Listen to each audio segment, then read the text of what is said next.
The Assembly will hear an address by Her Excellency Delcy Rodríguez Gomez, Vice President of the Republic of Venezuela.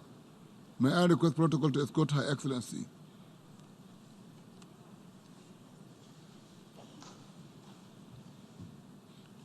I have great pleasure in welcoming Vice President of the Bolivarian Republic of Venezuela and invite her to address the Assembly. Madam Vice President.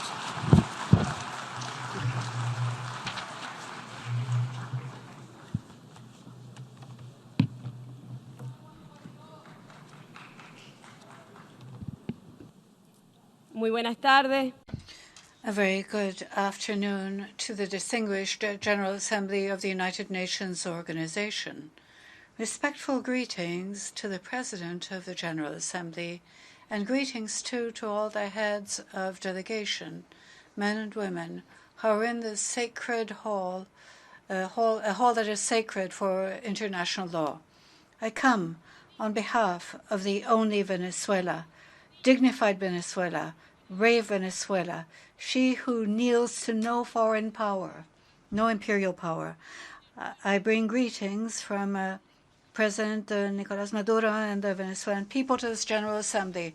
It is a Bolivarian greeting and also in the spirit of our commander Hugo Chavez Frias. I come with the purpose of sharing good news about the Bolivarian Republic of Venezuela. The first is that Venezuela is at peace.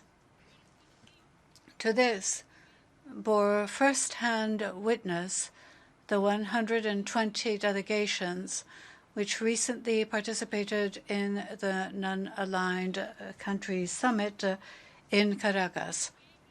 This, despite the war that powerful communications transnationals have unleashed to discredit the Bolivarian Republic, despite the attempted coup d'etats of extremist sectors of the Venezuelan public political sector, despite attempts to assassinate the whole high command, military and political, of the state of Venezuela, as well as ambassadors accredited in Venezuela.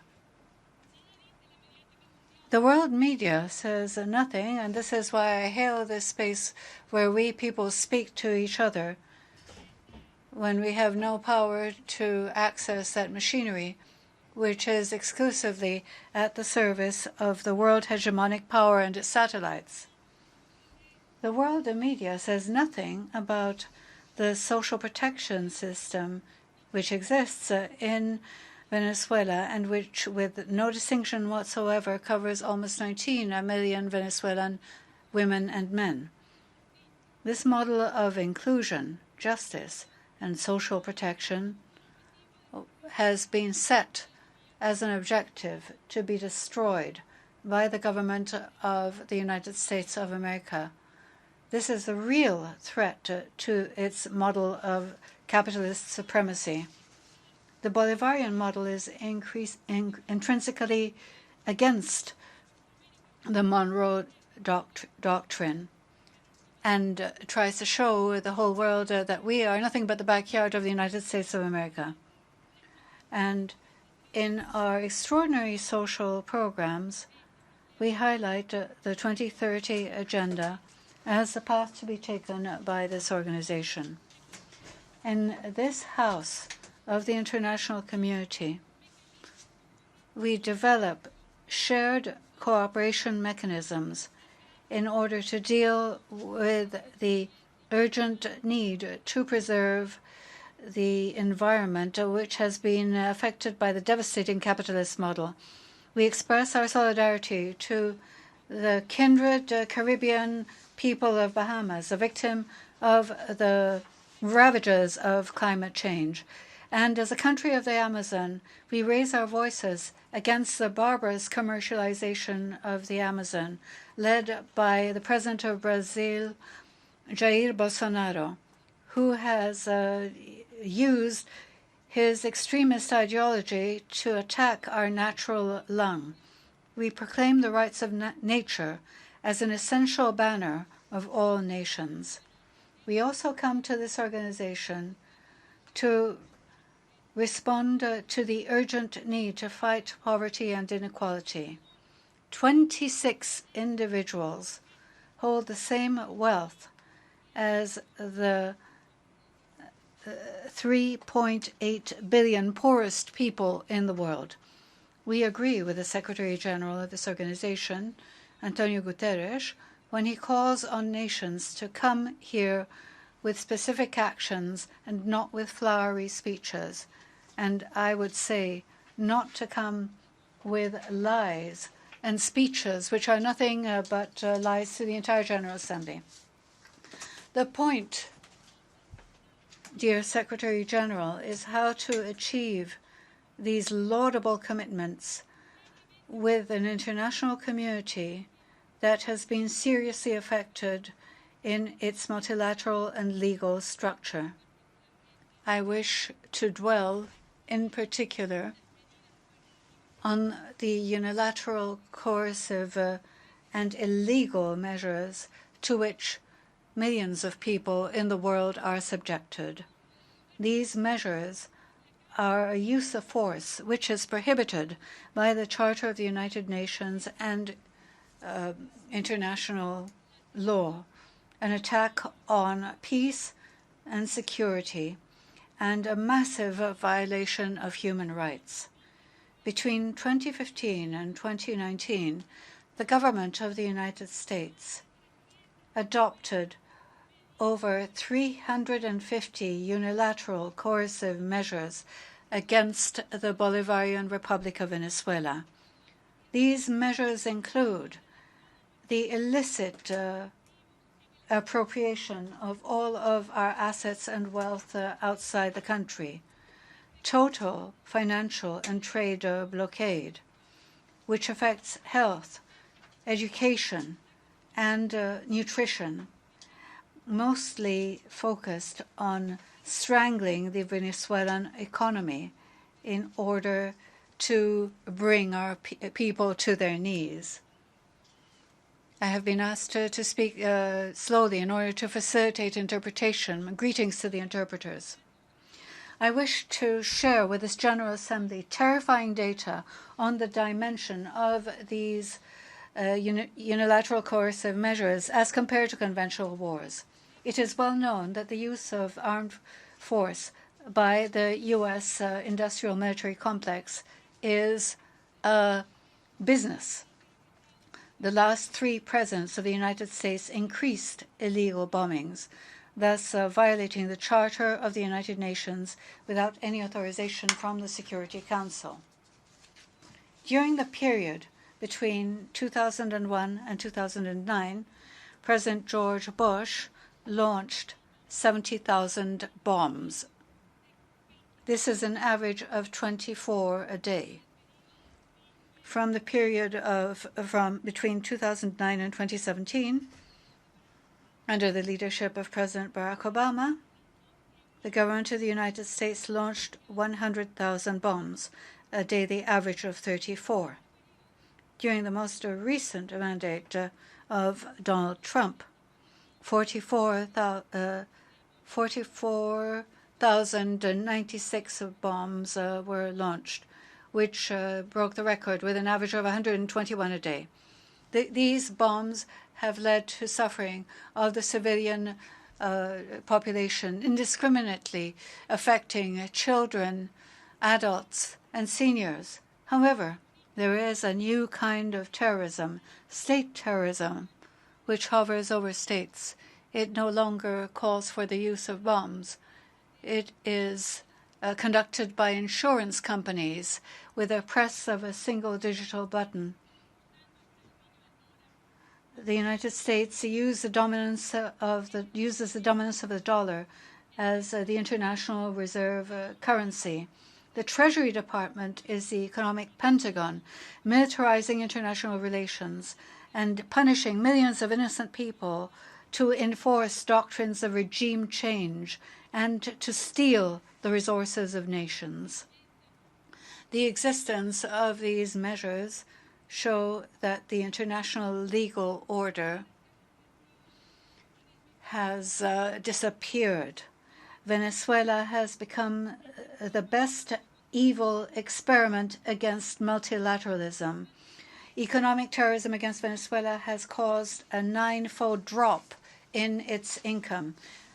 Between 2015 and 2018, the total losses for the Venezuelan economy reached $130 billion because of the brutal financial blockade imposed by the United States, which is a shameless robbery of all our resources.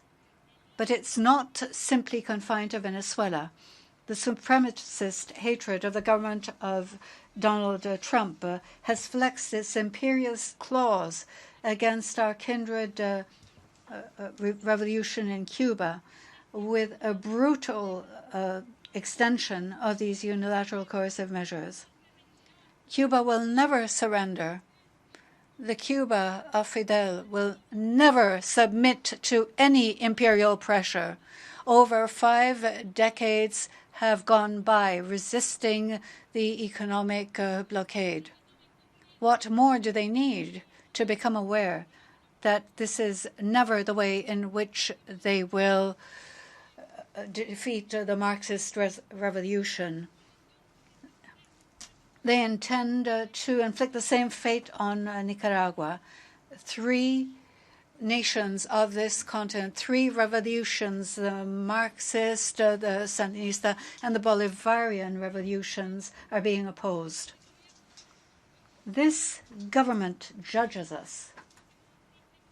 It has thermometers which don't even exist for themselves when it comes to measuring democracy, and yet they judge it. 400 people have more wealth in this country than 204 million, which is the creation of an oligarchy, controlling the political life of the majorities, a society where a political system is dominated by a plutocratic minority is not a democracy, and much less does it have authority to impose its model on other nations. We call for less arrogance and more tolerance and coexistence with the other free nations of the world. We call on the United States for this. I want to stress a special relationship between the first producer of cocaine and the first consumer of this drug on the planet, and I'm referring to the narcotic relationship between Colombia and the United States. It is broadly documented that Colombia produces 70% of all cocaine being consumed in the world. It has increased its production just last year by over 30%, higher than any historic level of production. I'd like to remind the United States that it gave more than $10 billion for the Colombia plan to fight the production of this drug, this scourge. The taxpayers in the United States, the vast majority, not the oligarchy, must feel that this is a waste of their tax money.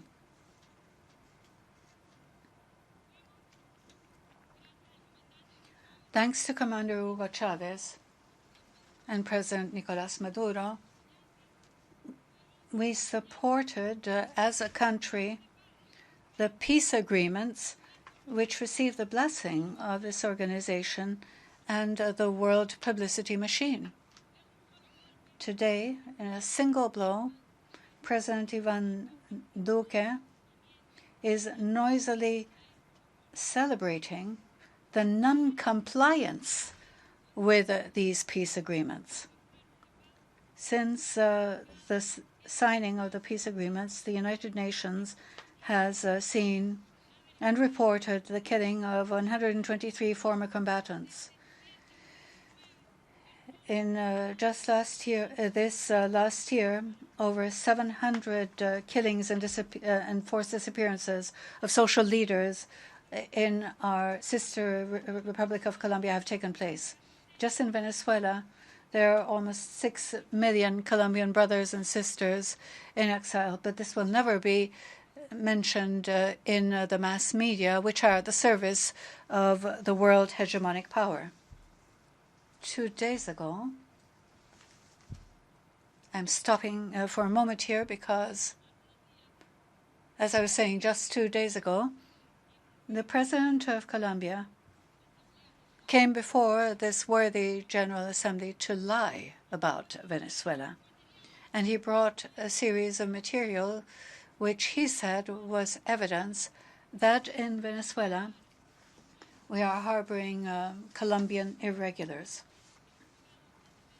We've gotten to such a degree of lack of respect that he came to lie to the international community. It was a worldwide scandal in all of the mass media. And if you, a simple consideration will show that these photos which Mr. Iván Duque brought and said were from Venezuela were actually taken on Colombian territory, in Cauca and Catatumbo, to be specific. It goes against any mechanism of mutual assistance between countries in the framework of conventions for police and legal, reciprocal police and legal cooperation. What should be taken is the diplomatic path. What should be done is that countries should have respectful means of communication within the framework of international legality. I want President Duque to take note of this. He has forced us to come to the General Assembly with the specific coordinates of camps where people are being trained to attack Venezuela. 3 areas in the northeast of your country, President Duque: Santa Marta, Riohacha, and Marcao. I have the coordinates for Santa Marta, which will also be given to the Secretary General of this organization. 11 degrees, 14 minutes, 19 seconds to the north. 79 degrees, 6 minutes, and 15 seconds to the west. This is a camp in Santa Marta. Then there's a camp in Riohacha.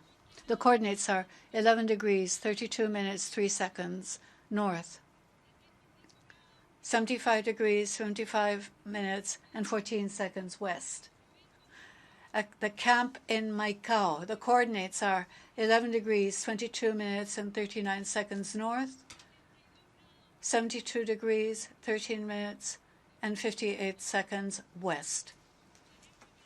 We will also deliver the photographs of these training camps for mercenaries to attack Venezuela. Venezuela has done what was needed. We went to international law. We offered the evidence to the government of Colombia. The Office of the Public Prosecutor of Venezuela has also provided all of the evidence about the presence involved in major crimes against the Venezuelan constitutional order.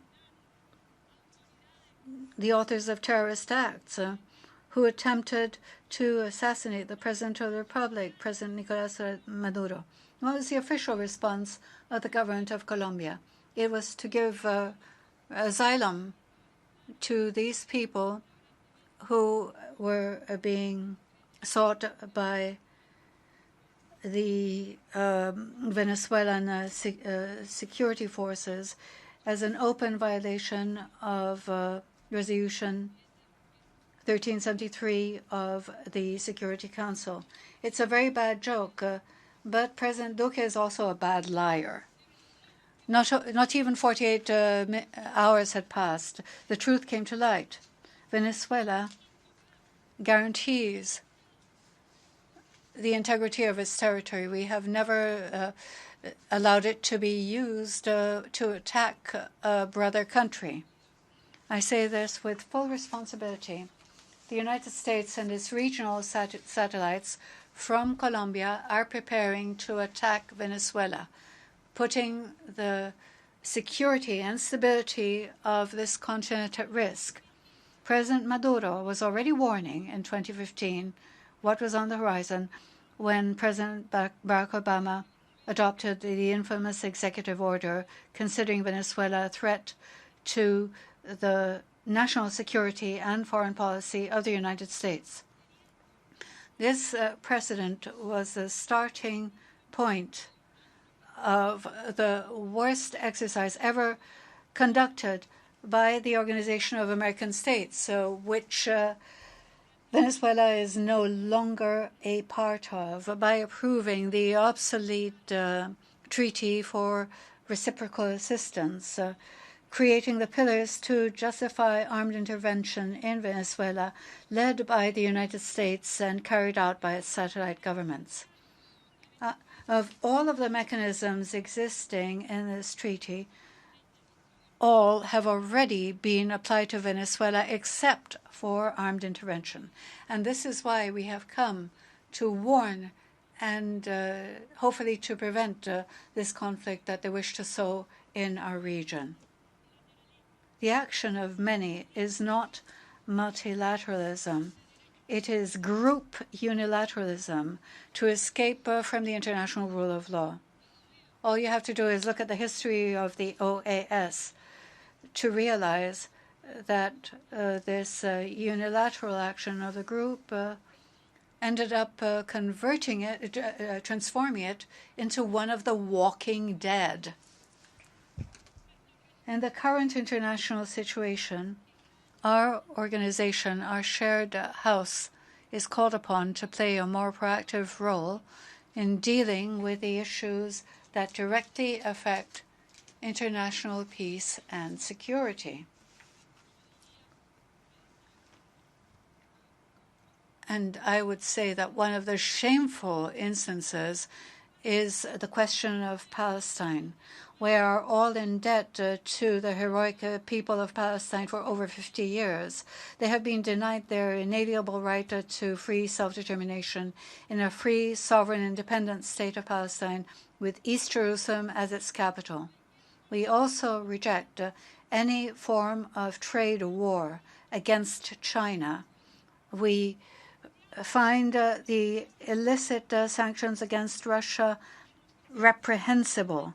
These are developing world powers, and they're building a new pluripolar, polar, and multicentric world. We reject the sanctions against Iran, North Korea, Syria, Zimbabwe. Over 30 countries have been targeted by these illegal criminal sanctions. We hail the election of Mexico to the presidency of CELAC. They are the heirs of giants like Fidel Castro and Commander Hugo Chavez, who had the vision of rescuing our deepest roots of our great motherland, our free motherland. We hail their presidency, and we reject any kind of offense against the dignity of their people and their country's name. We ratify our historic rights over Guyana Essequiba, and we stress that the Geneva Agreement of 1966 is the only valid instrument to settle this territorial dispute, which is deposited in the United Nations. In this major operation against Venezuela, which began with a coup d'etat in 2002 against President Hugo Chavez by the United States, supported by the same actors who today are attempting to overthrow our legitimate government, on the 23rd of January of this year, an unprecedented event took place in Venezuela. A member of Congress who received less than 90,000 votes to Parliament went to a public area and self-proclaimed himself President of Venezuela. This member of Congress is an imperial puppet. He does not exist in Venezuelan politics. He is a criminal element who has been introduced to breach the peace in the Bolivarian Republic of Venezuela. This self-proclamation was followed by recognition by a majority of governments of this unequal world, perhaps one of the worst mistakes in the diplomatic history of these countries, where the minority, unequal world was working out this illegal conspiracy. The legitimate government of President Nicolás Maduro received the support of almost two-thirds of the members of the General Assembly of the United Nations in the non-aligned movement. Exactly 8 months have passed since this unspeakable, twisted stumbling block on our historic path, and the legitimate constitutional government with effective control over the territory and the institutional mechanisms of the rule of law is and will continue to be that of the president which we Venezuelans gave ourselves, Nicolás Maduro, in the framework of the sacred right to self-determination. The majority of the world which supports Venezuela knows that this imperial artifice is also a criminal organization. An even more serious criminal action was the coordination between the imperial puppet, Colombian paramilitary, and the government of Iván Duque. You can see a photograph of this self-proclaimed president as a head who is standing next to the head of a paramilitary organization, the Rastrojos. This shows you what we're facing. We're facing the use of paramilitary and criminal bands as tools to destabilize Venezuela. History knows enough about this.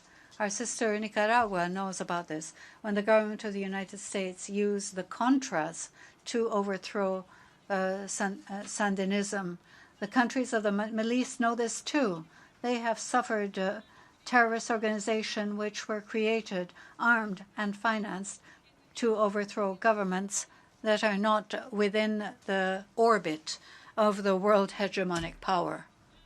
In this vein, I wish to inform the international community that on Wednesday of this week, our ambassador to the International Criminal Court delivered a video which contains the confession, the full confession, of a head of the paramilitary band, the Rastrojos, and this has been given to form part of the inquiry against Colombia because of paramilitary activity. President Maduro called together all sectors of national life to sovereign dialogue to guarantee the peace and calm of the Republic. Our commitment to the Constitution is unshakable. We have brought you the story to warn the world and the international community about these perverse mechanisms, these extra-legal mechanisms, which tomorrow, without any justification, can reach other countries which the world hegemonic power decides to change when it comes to the government and when they decide to actively steal the assets of a country. Venezuela is and will continue to be one and indivisible, the Venezuela of Bolivar and our liberators, which has never surrendered to any empire. The government of the United States has criminally supported this artificial building of a parallel government with the application of a full blockade. In 2014, the United States had imposed 6,000 unilateral coercive measures on dozens of countries throughout the world. Today, in 2019, the number has shot up to 8,000 unilateral coercive measures. These are the preferred weapon of domination in the 21st century. They're less costly, and they're more profitable in neo-colonial terms. Today, 32 countries suffer the economic aggression of the United States government. According to the Special Rapporteur of the United Nations on these measures, 1/3 of humanity is suffering the consequences of this collective punishment. The non-aligned movement yesterday approved a declaration firmly rejecting the application of these illegal sanctions. This is the new economic terrorism, using the suffering of the innocent civilian population to reap political benefits for the world hegemonic power, and at the same time illegally obtains billions of dollars with just one tap of a digital button.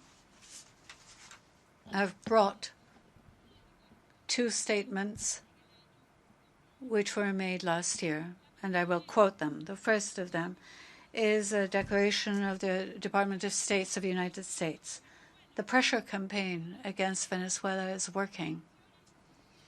Financial sanctions we imposed have forced the government to start to fall into default, both in sovereign debt and in the national oil country.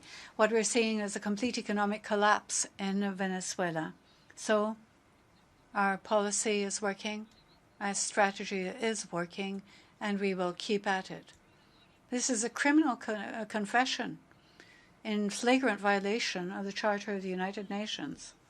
The second statement comes from former Ambassador William Brownfield. We must deal with this as an agony, a tragedy, which will go on until it comes to an end. If there is anything that we can do to speed it up, we must do it. But we must understand that this will have an impact on millions of people who are already having a hard time finding food and medicine. We cannot do this and pretend it will not have an impact. We must take a hard decision.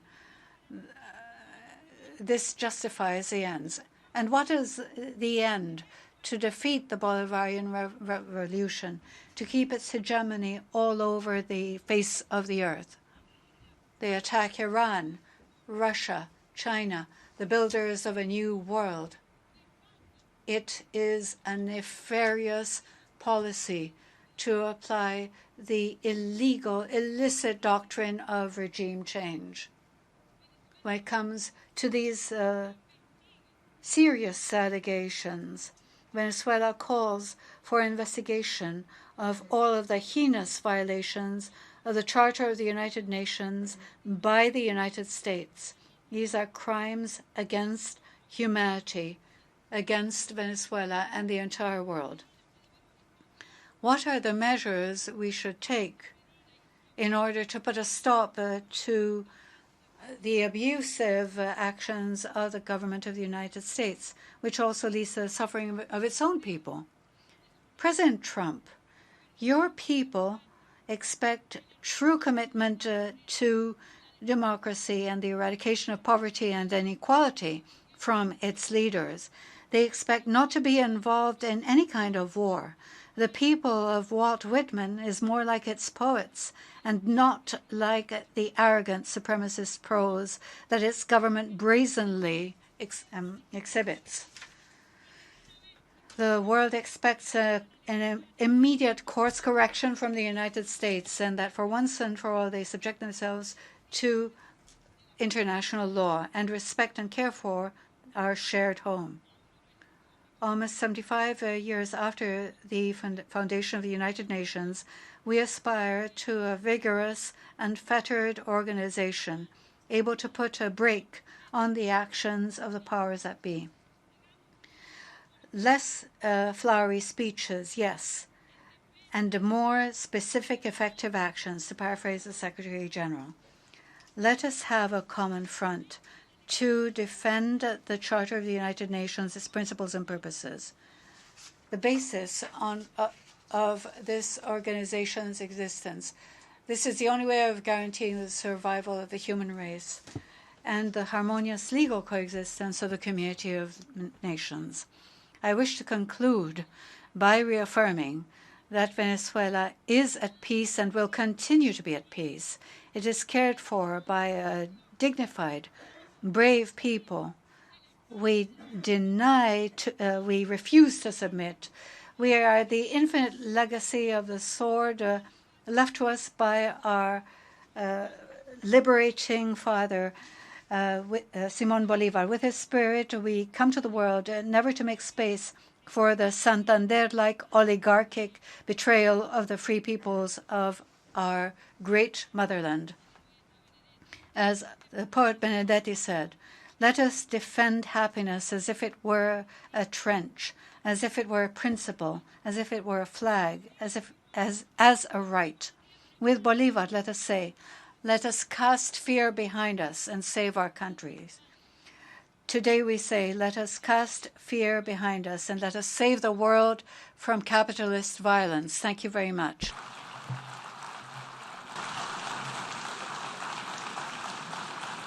On behalf of the General Assembly, I wish to thank the Vice President of the Bolivarian Republic of Venezuela for the statement just made and I request protocol to escort her Excellency.